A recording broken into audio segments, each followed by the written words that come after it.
Hi, Lauren here from the Mohonk Preserve, one of the education coordinators, and I am outside my home once again, going to give you another nature nugget. So this time my nature nugget is all about birds. I love watching birds. Birds are some of my favorite creatures in the world, and I just find so much joy in watching what they do.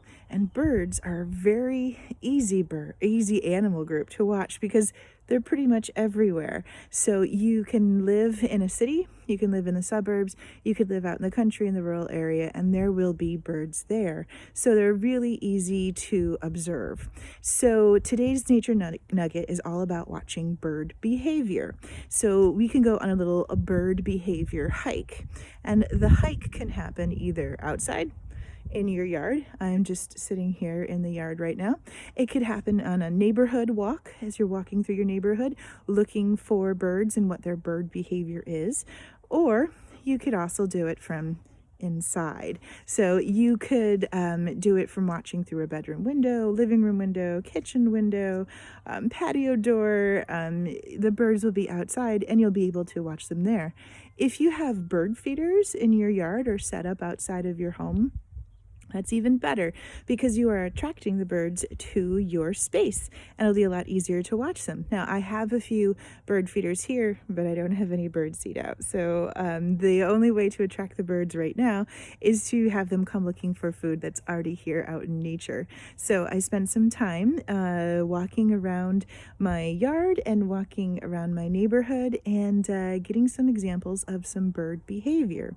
Now, this is a great thing to do with students in grades 3 on through 6. And if you follow a link, we'll have a link attached to a lesson plan from the National Wildlife Federation, NWF, all about this bird behavior hike. There's lots of different variations that you can do. As I said, you can do it sitting just in one place, letting the birds come to you and observing them. You do have to remember to sit quietly and patiently, which is why this is a great activity for older elementary and through middle school students. The younger ones might not be able to sit as long and as quiet and be observant for the birds to be able to see as much of their behavior. You can also do it, as I said, as a neighborhood hike, walking through your neighborhood and looking for these different things. You can keep tallies of how many times you see birds doing a certain behavior, or you could have it set up as a bingo board. So every time someone sees a bird who is singing, boop, or maybe you hear the bird singing more than you see it, you can give a little tally mark there and try and get bingo through there. And resources will be made available in the links below. So let's talk a little bit about some of the behaviors that you might be seeing. You might observe some birds flocking together, like these. Or maybe you see a bird feeding in the wild, or at feeders, like this hummingbird and woodpecker. A lot of times, birds are hiding. Can you spot the birds in these pictures? Maybe you see a bird cleaning itself. It's called preening. Look up and see birds flying overhead. And of course, listen for the birds singing. Here's one giving a simple call. And here's a lot of them singing.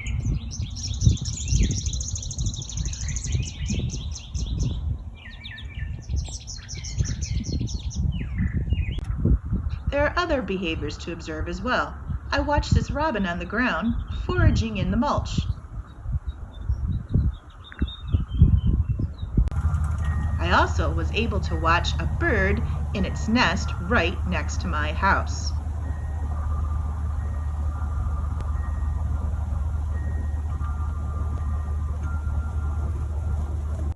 Okay, so there's a few examples of some of the bird behaviors that you'll be looking for.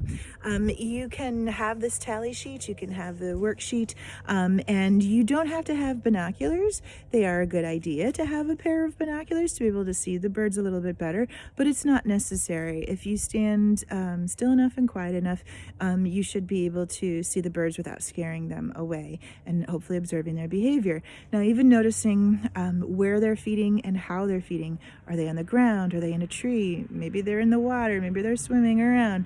That is a part of their behavior, and it will give you an idea of what kind of bird it is too. It will help you to identify it. Now, is it important to know exactly what kind of birds you're looking at? No, but you can certainly, for older students who are curious, you can certainly direct them to field guides. There's some really great online resources through the Cornell Lab of Ornithology to help them identify the birds that they've seen. And all of the observations that they've made on their behavior are going to help them identify the bird that they've seen. Also to help out is to note what color the birds are, like I said, their behavior, what they're doing, and any field marks that they have, stripes on the eyes, stripes on the wings, anything like that will help you identify those birds. So I hope that you get out and observe some birds. They're in every habitat, or stay inside and watch from inside. Put up those bird feeders and watch the birds come to you. So enjoy the bird wildlife that's outside everyone's door. All right, until next time, bye.